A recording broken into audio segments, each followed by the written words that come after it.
Boulifa, un écrivain né en 1931, il est le premier à avoir enseigné la langue amazigh, poussé par une volonté de préserver la langue de nos ancêtres et combattre les forces coloniales. Il est aussi auteur de nombreux ouvrages considérés comme précurseurs de l'enseignement académique de la langue amazigh. Ahmad Saïd Boulifa, qui a consacré sa vie à la préservation du patrimoine amazigh de dimension nationale de toute influence coloniale, il est le premier Algérien à élaborer des méthodes d'enseignement de tamazight et à avoir défié le savoir colonial en enclenchant un processus de recherche anthropologique, sociologique et littéraire sur la culture amazigh, tout en posant un regard contradictoire sur celui du colonisateur.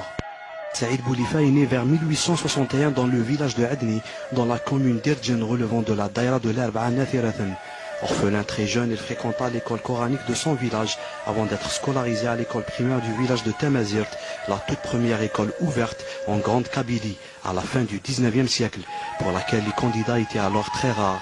Ce concours de circonstances va être déterminant pour le restant de sa vie, puisqu'il s'engage rapidement dans une carrière d'instituteur, la seule voie de promotion qui pouvait alors s'offrir à un jeune Kabyle d'origine modeste. Par la suite, il s'installe à Alger où il poursuit de brillantes études pour décrocher de nombreux diplômes, tels que le certificat d'aptitude à l'enseignement, le diplôme des dialectes berbères et enfin le brevet de langue arabe. Boulifa est l'auteur de plusieurs ouvrages considérés comme précurseurs d'un enseignement académique de la langue amazigh, dont son livre intitulé « Une première année de langue kabyle » paru en 1897 ou « Méthode de langue kabyle » paru en 1913, d'autres ouvrages tels que « Recueil de poésie kabyle » de 1904 ou « Le Djurdjura à travers l'histoire depuis l'Antiquité jusqu'en 1830 » sont d'une valeur sociologique et anthropologique inestimable. Il était le premier à enseigner la langue amazigh, effectivement. Et qu'est-ce qui l'a poussé à enseigner cela? Il a vu devant lui une force coloniale très importante qui nous considérait comme des indigènes.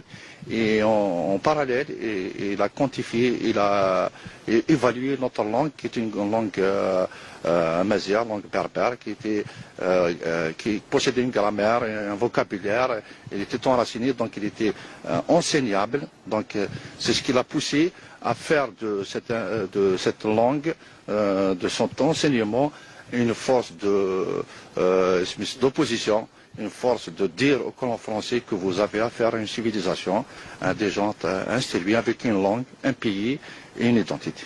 Pendant la guerre de libération, l'ensemble de la bibliothèque de Boulifa, ses documents et ses notes d'une valeur considérable, entreposés dans sa petite maison à l'écart du village, sont détruits, incendiés par l'armée française, après avoir découvert une casemate qui servait de salle de soins pour les moudjahidines.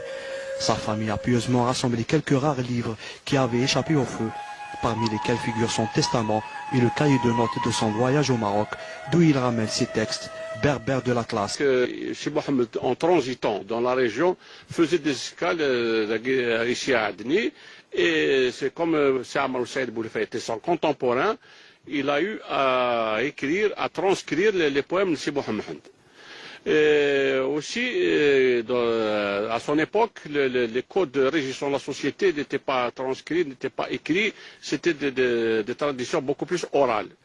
Et à cette occasion, Boulifa Ahmad Saïd a eu à transcrire, à matérialiser sur le plan académique, donc dans un livre qu'on a appelé les codes ou le Qanoun Adni, donc sur le plan social, et même le Qanoun de la Zaouia de Sidi Mansour qui se trouve du côté d'Aghreb. Boulifa décède le 8 juin 1931 à l'hôpital Mustafa Bacha d'Alger suite à une longue maladie. Il sera enterré, paraît-il, au cimetière d'El Qattar à Bab-Loued. Saïd Boulifa a eu le mérite d'avoir préservé une grande partie du patrimoine culturel national amazigh. Son œuvre est à la fois un témoignage d'une grande précision sur sa société et un acte de nationalisme et d'amour pour sa langue, sa culture et son pays.